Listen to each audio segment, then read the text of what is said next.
ఈరోజు మనం రెస్టారెంట్ స్టైల్లో super tasty mushroom dum biryani prepare చేద్దాం. Long grain basmati rice, juicy mushroom, మంచి అరోమాటిక్ స్పైసెస్తో చాలా ఫ్లేవర్ఫుల్గా ఉంటుంది. మీ ఇంట్లో ఫంక్షన్ అయినా, వీకెండ్ స్పెషల్ లంచ్ అయినా పర్ఫెక్ట్ రెసిపీ.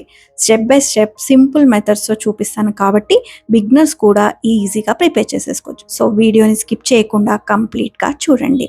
ప్రాసెస్ ఏంటంటే, ఇప్పుడు ఫస్ట్ ఒక మిక్సర్ జార్ తీసుకొని దాంట్లో కొన్ని పచ్చిమిరపకాయలు వేసాను, కొంచెం అల్లం ముక్కలు, ఇంకా వెల్లుల్లి ముక్కలు, ఇవన్నీ కూడా మంచిగా మెత్తగా బ్లెండ్ చేసేసుకోండి. బ్లెండ్ చేసుకున్న దాన్ని పక్కన పెట్టేసుకొని ఇప్పుడు ఒక ప్యాక్ ఆఫ్ మష్రూమ్ తీసుకున్నాను. దీన్ని మంచిగా కడిగేసి దాంట్లో 2 పీసెస్గా కట్ చేశాను. దీంట్లో ఉప్పు, కారం, ఇంకా కొంచెం గరం మసాలా కూడా యాడ్ చేసేసి, ధనియాల పౌడర్ ఒక 2 టీ స్పూన్స్ యాడ్ చేస్తున్నాను. యాడ్ చేసి దీంట్లో కొంచెము ప్రిపేర్ చేసుకున్న చిల్లీ జింజర్ పేస్ట్ ఉంది కదా, అది కూడా యాడ్ చేసి, కొంచెము కొత్తిమీర, పుదీనా ఆకులు కూడా వేసేసి, ఒక కప్ కర్డ్ యాడ్ చేయాలన్నమాట. కొంచెం గట్టిగా ఉన్న కర్డ్ యాడ్ చేసి ఇదంతా కూడా మిక్స్ చేసేసుకోవాలి. దీంట్లో ఇంకా నేను పసుపు, ఇంకా కసూరి మేతి వేయడం మర్చిపోయాను కాబట్టి ఇప్పుడు మళ్ళీ యాడ్ చేస్తున్నాను ఈ రెండింటిని. ఈ ఇంతే కాకుండా దీంట్లో కొంచెం క్యాప్సికమ్, ఇంకా బటానా యాడ్ చేస్తే మంచిగా ఉంటుంది అని నాకు అనిపించి నేను ఇవి కూడా యాడ్ చేస్తున్నాను. మీకు అవసరం లేకపోతే టోటల్లీ స్కిప్ చేసేసుకోవచ్చు. మధ్య మధ్యలో మనకు ఆ క్యాప్సికమ్స్ చాలా టేస్ట్ అనిపిస్తుంది ఈ మష్రూమ్ బిర్యానీలో. ఇలా మ్యారినేట్ చేసుకున్న దాన్ని పక్కకు పెట్టేసేసుకోవాలి ఒక 30 మినిట్స్. ఇప్పుడు నేను ఇక్కడ ఫ్రైడ్ ఆనియన్స్ ప్రిపేర్ చేయడానికి కోసము నా దగ్గర ఉన్న ప్రీతి జోడియాక్ మిక్సర్లోని చేస్తున్నాను. ఫ్రైడ్ ఆనియన్స్ చేయాలంటే ఆనియన్స్ సన్న సన్నగా చాలా టైం పడుతుంది కదా కట్ చేయడము. దీంట్లో ఈజీగా కట్ చేసేయచ్చు అనమాట. ఇలా హాఫ్ కట్ చేసుకున్న ఆనియన్ని పెట్టేసేసి ఆన్ చేస్తే సరిపోతుంది. మంచిగా సన్న సన్న స్లైసెస్ వచ్చేసాయి. చాలా ఫాస్ట్గా మనకి ఎన్ని ఫ్రైడ్ ఆనియన్స్ కావాలంటే అన్ని ఆనియన్స్ సన్నగా కట్ చేసేసుకోవచ్చు. నాకైతే చాలా యూస్ఫుల్ అనిపించింది. మీకు ఇప్పుడు చూపిస్తాను చూడండి, ఎంత సన్నగా కట్ అయ్యాయో చూడండి. చాలా ఈజీగా మనము హ్యాండ్తో కూడా అంత ఫైన్లీ చాప్ చేయలేము. సో ఇప్పుడు ఇది నూనెలోకి కొంచెం ఆయిల్ తీసేసుకొని దాంట్లోకి ఇప్పుడు మనము కట్ చేసుకున్న ఇవన్నీ ఉన్నాయి కదా ఆనియన్స్, వీటిని యాడ్ చేసేసి లో టు మీడియం కానీ లేకుంటే మీడియం టు హై ఫ్లేమ్లో మాడిపోయే ఛాన్సెస్ ఉంటాయి. లో టు మీడియం ఫ్లేమ్లోనే వీటిని మంచిగా ఫ్రై చేసేసుకోవాలి. ఇట్లా నేను చూపిస్తున్న విధంగా రెడ్ అయ్యి టోటల్గా ఇట్లా మనకి ఇలా అవ్వాలన్నమాట. రెడ్డిష్ బ్రౌనిష్ కలర్లో అయిపోతే కొంచెం చల్లారాక అవి విడివిడిగా అయిపోతాయి అనమాట. ఇప్పుడు కొన్ని వాటర్లోకి తీసుకొని దీంట్లో కొంచెం దాల్చిన చెక్క, తర్వాత లవంగాలు, యాలకులు యాడ్ చేసేసి, తర్వాత మనం జాపత్రి అంటారు కదా అది కూడా యాడ్ చేసి, తర్వాత మనం ఆకు ఉంటుంది కదా బిర్యానీ ఆకు, తర్వాత షాజీరా కూడా యాడ్ చేసేయండి. దీంట్లో ఒక 1 teaspoon of salt add చేస్తున్నాను. ఇంకా లెమన్ యాడ్ చేయడం వల్ల మనకి రైస్ స్టిక్కీ అవ్వదన్నమాట. దీంట్లో ఇంకో 1 టీ స్పూన్ ఆఫ్ ఆయిల్ కూడా యాడ్ చేసుకోవచ్చు కావాలంటే. అండ్ కొంచెం కొరియండర్, మింట్ అండ్ కొత్తిమీర కూడా యాడ్ చేస్తున్నాను అనమాట. ఇప్పుడు మనం ముందుగానే 1 అవర్ ముందు నానబెట్టుకున్న బాస్మతి రైస్ని దీంట్లోకి వాటర్ అంతా డ్రైన్ చేసేసి దీంట్లోకి యాడ్ చేసేయండి. యాడ్ చేసేసి బాగా బాయిల్ చేసుకోవాలి.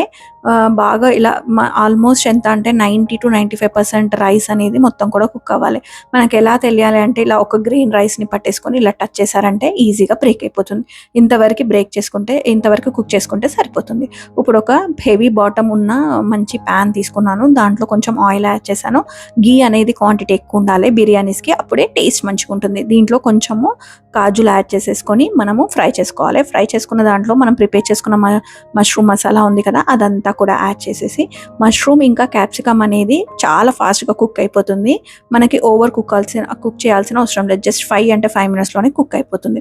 ఇలా కొంచెం మధ్యలో కుక్ అవుతున్నప్పుడు నేను ఇక్కడ ఫ్రైడ్ ఆనియన్స్ని యాడ్ చేశాను. ఫ్రైడ్ ఆనియన్స్ యాడ్ చేసేసి ఇంకొక 5 మినిట్స్ మనకు ఆయిల్ తేలే వరకు కుక్ చేస్తే సరిపోతుంది అనమాట.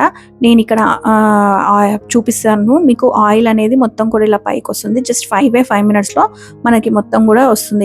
ఇలా వచ్చినప్పుడు దీనిలో ఏం చేస్తున్నానంటే, లేయర్స్గా డివైడ్ చేసుకోవాలి బిర్యానీ కాబట్టి. దీంట్లో ఒక half of the amount of curry అనేది తీసి పక్కకు పెట్టుకుంటున్నాను. మనం ఇలాగే చపాతీ చేసేసుకొని తిన్నారంటే అసలు సూపర్ టేస్టీగా ఉంటుంది. అసలు నెక్స్ట్ లెవెల్ అనిపించింది నాకైతే.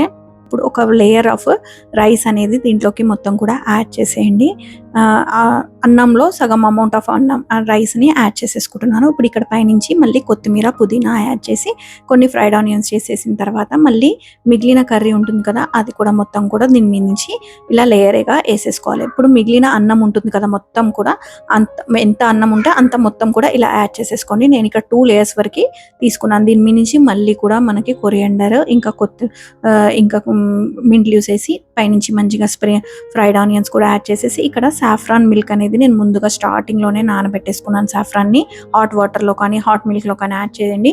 తర్వాత గీ మాత్రం మస్ట్ అండ్ షుడ్. ఇక్కడ పైనుంచి ఇలా గీ వేయడం వల్ల మంచి ఫ్లేవర్ టేస్ట్ కూడా వచ్చేస్తుంది అనమాట. ఇప్పుడు ఇదంతా ప్రాసెస్ మొత్తం క్లోజ్ చేసేసి ఒక హెవీ తవ్వ ఉంటుంది కదా, దాని మీద పెట్టేసి హెవీ వెయిట్ అనేది ఆబ్జెక్ట్ కానీ పెట్టాలి. లేదంటే మీరు చపాతీ పిండితోటి కూడా మొత్తం క్లోజ్ చేసేసుకోవచ్చు. ఇలా పెడితే సరిపోతుంది. ఒక 30 మినిట్స్ పెట్టిన తర్వాత 30 మినిట్స్ వరకు దమ్ చేశాను అనమాట నేను ఈ రైస్ని. ఇలా అయిన తర్వాత తీసేయండి. తీసేసిన తర్వాత ఇప్పుడు కొంచెం స్టవ్ మీద నేను ఇలా బొగ్గుని కాల్చాను అనమాట. కాల్చి దాని మీద నుంచి కొంచెం గీ యాడ్ చేయాలి. యాడ్ చేస్తే మంచి స్మెల్ ఫ్లేవర్ వస్తుంది. ఇది లిడ్ని ఇలా క్లోజ్ చేసేసి ఒక 10 మినిట్స్ పాటు స్టవ్ ఆఫ్ చేసిన తర్వాతనే ఇదంతా ప్రాసెస్ చేయాలి. ఇలా చేసిన దాంట్లో ఓపెన్ చేశారంటే ఆ ఫ్లేవర్ మాత్రం మొత్తము మన రైస్లోకి వెళ్ళిపోతుంది అనమాట. చాలా చాలా బాగా వస్తుంది. మీరు చూసినట్టయితే ఒక్కొక్క ఏమంటారు గ్రెయిన్ ఆఫ్ రైస్ అనేది అతుక్కోకుండా విడివిడిగా పొడి పొడిగా చాలా బాగుంటుంది. జ్యూసీగా ఉంటాయి మష్రూమ్స్ మాత్రం. చాలా చాలా టేస్టీగా ఉంటుంది. మీకు కనుక నేను చేసిన ఈ రెసిపీ నచ్చినట్టయితే please like, share and subscribe to DV recipes. ఇంకా కామెంట్ చేయండి మీకు ఏ బిర్యానీ రెసిపీ నెక్స్ట్ షేర్ చేయాలో అనేది. అండ్ మీకు ఏ బిర్యానీ అంటే చాలా చాలా ఇష్టం అనేది కూడా నాకు కామెంట్ సెక్షన్లో కామెంట్ చేయండి. నెక్స్ట్ వీడియోలో మళ్ళీ కలుస్తాను. అప్పటి వరకు బై బాయ్.